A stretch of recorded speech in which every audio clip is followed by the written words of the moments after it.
أعوذ بالله من الشيطان الرجيم بسم الله الرحمن الرحيم إن الحمد لله نحمده ونستعين به ونستهديه ونعوذ به من شرور أنفسنا ومن سيئات أعمالنا من يهده الله فلا مضل له ومن يضلل فلا هادي له وأشهد أن لا إله إلا الله وحده لا شريك له وأشهد أن سيدنا وحبيبنا محمدا عبده ورسوله سيد الخلق والبشر ما اتصلت عين بنظر أو سمعت أذن بخبر اللهم صل وسلم وبارك على سيدنا محمد وعلى آله الأطهار وصحابته غر الميامين وعلى من والاهم واتبعهم بإحسان إلى يوم الدين.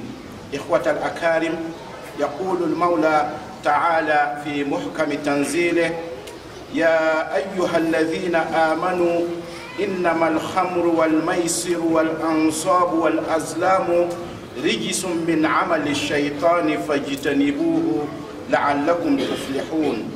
إنما يريد الشيطان أن يوقع بينكم العداوة والبغضاء في الخمر والميسر ويصدكم عن ذكر الله وعن الصلاة فهل أنتم منتهون.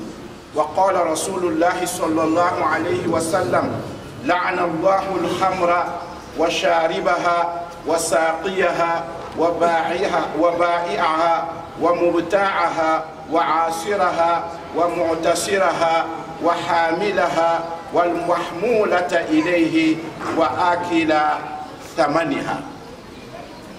Alhamdulillah, qu'Allah accepte nos prières, qu'Allah multiplie notre foi, qu'il fasse de nous des musulmans pieux et sincères, qu'il fasse que les enseignements que nous transmettons chaque vendredi, que ça puisse passer facilement, Inch'Allah. Chers frères et sœurs en islam, notre khutbah aujourd'hui va se dérouler sur l'interdiction de l'alcool. Chers frères et sœurs en islam, à cet effet, le Coran est un guide envoyé à toute l'humanité jusqu'à la fin des temps. Il comprend plusieurs conseils et recommandations de la part du Créateur à sa créature. Si l'on suit ces conseils et recommandations, nos vies seront épanouies, tranquilles et faciles à mener, même dans les périodes les plus éprouvantes. Dieu établit un lien entre l'alcool, le jeu de hasard et l'idolâtrie.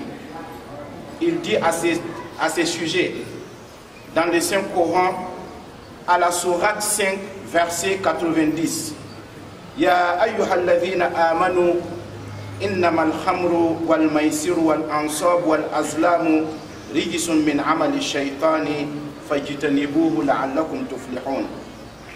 Il dit ceci: ô les croyants, le vin, le jeu de hasard, les pierres dressées, les flèches de divination ne sont qu'une abomination, œuvre du diable. Écartez-vous-en afin que vous réussissiez. Le messager sallallahu alayhi wa sallam a dit dans l'un de ses hadiths: Allah maudit les boissons alcoolisées, celui qui les boit, celui qui cueille, celui qui les vend, celui qui les achète, celui qui presse, celui pour qui on pressé, celui qui les porte et celui pour qui on les porte et celui qui bouffe même l'argent même de l'alcool. Chers frères et sœurs en islam, pour notre bien-être, l'islam a adopté une approche holistique en ce qui est trait à la santé et au bien-être de l'individu. Il interdit tout ce qui peut être nuisible à sa position vis-à-vis de l'alcool. Et Allah subhanahu wa ta'ala C'est en cela que le prophète sallallahu alayhi wa sallam nous dit dans beaucoup de hadiths,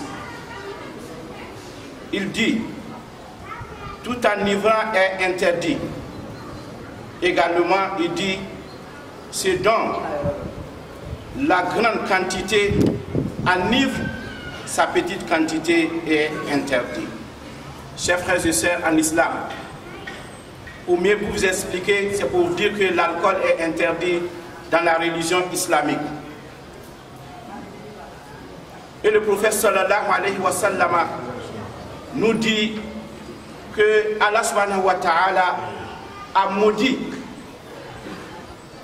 10 choses qui entourent l'alcool.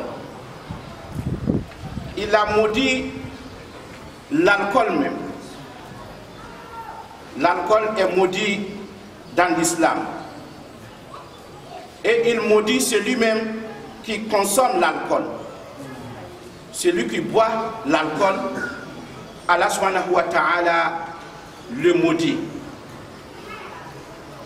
Et celui-là même qui presse l'alcool, celui qui fabrique même de l'alcool, Allah subhanahu wa ta'ala lui maudit également. Celui-là même pour qui l'alcool est pressé, Allah subhanahu wa ta'ala lui maudit. Celui-là même qui vend l'alcool, Allah subhanahu wa ta'ala lui maudit. C'est lui-même qui achète l'alcool, Allah subhanahu wa ta'ala lui maudit. C'est lui-même qui va transporter l'alcool, Allah subhanahu wa ta'ala lui maudit. C'est lui-même à qui ils vont transporter l'alcool pour l'envoyer chez lui, Allah subhanahu wa ta'ala lui maudit. Avec l'engin même, quand on va transporter l'alcool, Allah subhanahu wa ta'ala maudit cet engin. C'est lui-même qui va bouffer l'argent même de l'alcool, Allah subhanahu wa ta'ala lui maudit. Chers frères et sœurs, en islam,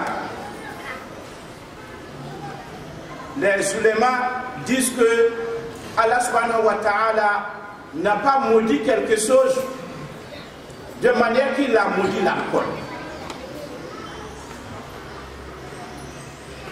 Toutes les autres interdictions, Allah l'interdit seulement. Mais maudit tous ceux même qui l'entourent, il n'a pas fait comme il a fait dans l'alcool. Pourquoi Allah subhanahu wa ta'ala fait cela? Parce que l'alcool même, c'est la porte même de tout péché. La porte de toute malédiction. C'est la mère même des péchés qui est l'alcool. Sans cela que le prophète sallallahu alayhi wa sallam dit dans un de ses hadiths, l'alcool est la mère de toutes les perversions et le plus grand des grands péchés. Celui qui en boit peut avoir un rapport avec sa mère, sa tante maternelle et sa tante paternelle. En arabe il dit Al-Khamru Ummul Fawahish wa Akbarul Kaba'ir man sharibaha waqa'a ala ummihi wa khalatihi wa ammatihi. Voilà l'effet de l'alcool. Quand tu consommes l'alcool, tu peux même coucher avec ta mère sans te rendre compte, avec ta tante, ta fille, ta servante, tous ceux mêmes qui t'entourent, sans savoir que tu es en train de commettre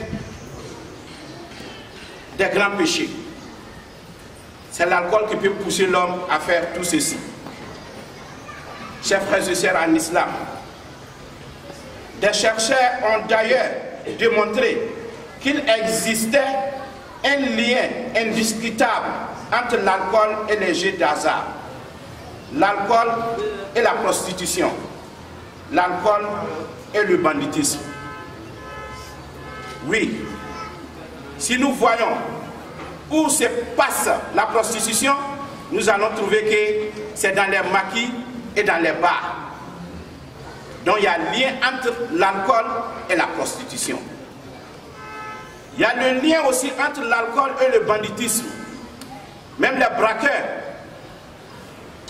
quand les policiers les cherchent, c'est dans les maquis et dans les bars qu'ils les cherchent. Car l'argent même qu'ils gagnent dans les banditismes, c'est dans les bars qu'ils vont dépenser et dans les maquis. Donc il y a un lien entre le banditisme et l'alcool. Les jihadistes aussi, c'est le cas. C'est dans le bar que les jihadistes se passent. Et les jihadistes aussi, Allah subhanahu wa ta'ala a interdit. Parce que celui qui joue dans les jeux hasard, il peut faire toutes choses pour pouvoir jouer. Il peut jouer jusqu'à finir son argent. Et il y a d'autres même qui jouent en échange de leurs femmes. Les épouses. Oui, je joue. Si tu me gagnes, il faut prendre mon épouse. Sinon, pas l'argent à miser. Raison pour laquelle Allah subhanahu wa ta'ala nous interdit tout cela.